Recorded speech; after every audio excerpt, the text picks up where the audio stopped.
Hi guys, মূলত আমি আজকে ইন্ডিয়াতে আসছি আপনাদের একটা জিনিস দেখাইতে। দেখতে পাচ্ছেন এর পাশে এটা ইন্ডিয়া।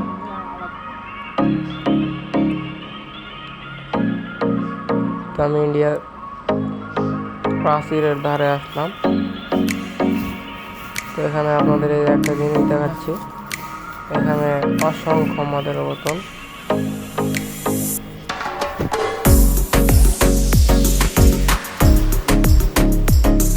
মদের বোতলের অভাব নেই। তো মূলত দেখলাম ইন্ডিয়ান বিএসএফ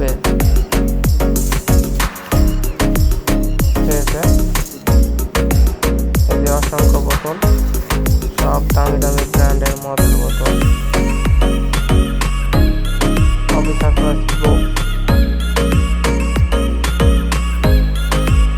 মূলত দেখলাম, আমার ধারণা যে ইন্ডিয়ান বিএসএফ খায়, কারণ এর পাশে তো সাধারণ পাবলিক খাওয়ার কোনো ক্ষমতা রাখে না,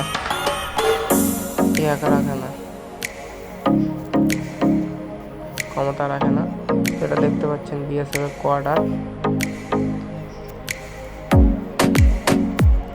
তো কোয়ার্টার পাশেই মানে এগুলাম পরে রয়েছে। তো দেখতে পাচ্ছেন এই যে পাশে এটা মানে পুরাটাই একটা হাফ কিলো এরিয়া দিয়ে কোয়ার্টার। এতে দেখেন অসংখ্য মদের বোতল। এই যে এটার মধ্যে কিছুটা মদ রয়েছে।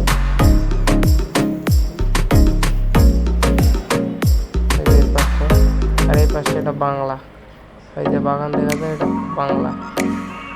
এই পাশে যে বাগানগুলো বাংলা। আর এই কারণে বিএসএফ হুটহাট করে বাংলা মানে মারে ফেলে। সেদিন দেখলাম একটা মদের বোতল, আমি একটা রাইডে ভাই মানুষ মূলত এরাই মদ খায়, মাতলামো করে, মদ খায় মানুষ হুটহাট করে বাংলার লোক। এটা ইন্ডিয়ান ছেলে, এর পাশে সাগর চড়াইতে আসছে।